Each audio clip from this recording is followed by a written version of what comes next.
দাঁড়াও, হঠাৎ করে হাত দিও না। ওই দেখো, পা দেখা যাচ্ছে। এটা নিশ্চয়ই ওই সোহানায়। তার মৃত্যু খবর শুনে তার অপরাধীকে এখনো খুঁজে পাওয়া যায়নি। মুর্শিদাবাদ জেলার ভরতপুর গ্রামের ছোট্ট সোহানা, যে তার মা বাবার সঙ্গে থাকত। সোহানা এবং সোহানের ভাই। সোহানা ছিল অনেক মিষ্টি ও খুব চাঞ্চলিক একটা মেয়ে। রোজ সকালে স্কুল যেত। স্কুল থেকে বাড়ি ফিরে সন্ধে হলেই সে ছোট ছোট বান্ধবীদের সঙ্গে মিলে খেলতে বের হতো। রোজকার মতো সেদিনও সে স্কুল থেকে বাড়ি ফিরে আসে। উফ, মা বড্ড খিদে পেয়েছে। আমায় একটু খেতে দাও না গো, আমাকে আবার যেতে হবে ওদের সাথে খেলতে। আচ্ছা বাবা, দিচ্ছি। তুই বস, আমি দেখি এখনই খেতে দিচ্ছি।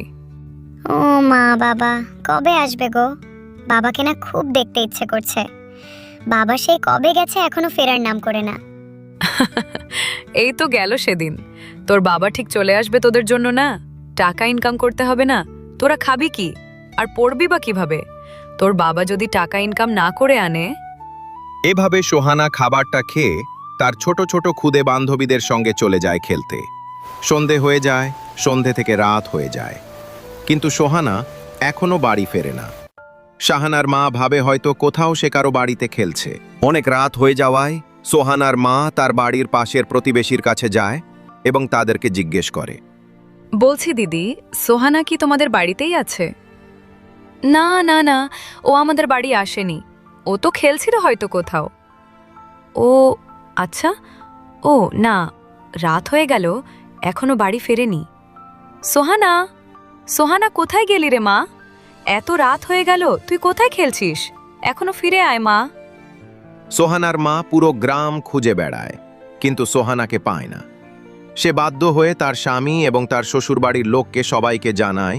তারাও গোটা গ্রাম সব খুঁজে বেড়ায়, কিন্তু সোহানার কোনো খোঁজ নেই। সকাল হতেই তারা পুলিশের কাছে রিপোর্ট করে এবং পুলিশও তৎক্ষণাৎ সোহানাকে খোঁজার জন্য বেরিয়ে পড়ে। পুলিশ তাদের জিজ্ঞাসাবাদ করে। আপনারা সোহানাকে লাস্ট কখন দেখেছিলেন? তারা সব খোঁজ খবর নিয়ে খুঁজতে বের হয়। প্রথম দিন তারা খুঁজে না পাওয়ায় এত কুকুর নিয়ে আসে এবং গোটা গ্রাম তন্ন তন্ন করে খুঁজে দেখে। সে কুকুরটা তাদেরকে একটা পুকুর ঘাটে নিয়ে যায়। পুকুরে ডুবুরি আনার ব্যবস্থা হয় এবং ডুবুরি সব পুকুর খুঁজে দেখে, কোনো হদিশ পাওয়া যায় না সোহানার। 3 দিন হয়ে যায়, কিন্তু সোহানার কোনো হদিশ পাওয়া যায় না। হঠাৎ সকালবেলায় দুটো কৃষক যাচ্ছিল তার ধান খেতে ধান তুলতে। আহা, মেয়েটাকে আজ 3 দিন ধরে খুঁজে পাওয়া যায় না। কোথায় খুঁজবে বাচ্চা মেয়েটাকে? চলো ধানগুলো দুজন মিলে তুলে ফেলি। আরে দেখো, এখানে তো আমাদের ধান এভাবে পড়েছিল না। তবে ধানগুলো কি করে এখানে পড়ে আছে এরকম ভাবে? দাঁড়াও, হঠাৎ করে হাত দিও না। ওই দেখো, পা দেখা যাচ্ছে। এটা নিশ্চয়ই ওই সোহানায়।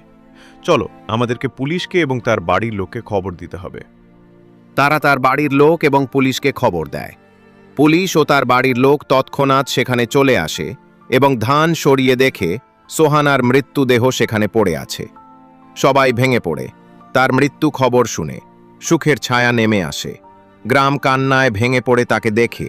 তার গলায় টাড়ি দেওয়া গায়ের ওড়না গলায় চেপেও চেপে কে মেরে ফেলা হয়েছে। আমাদের মুর্শিদাবাদ জেলার ভরতপুর গ্রামের সত্য ঘটনা, সোহানার মৃত্যু রহস্য।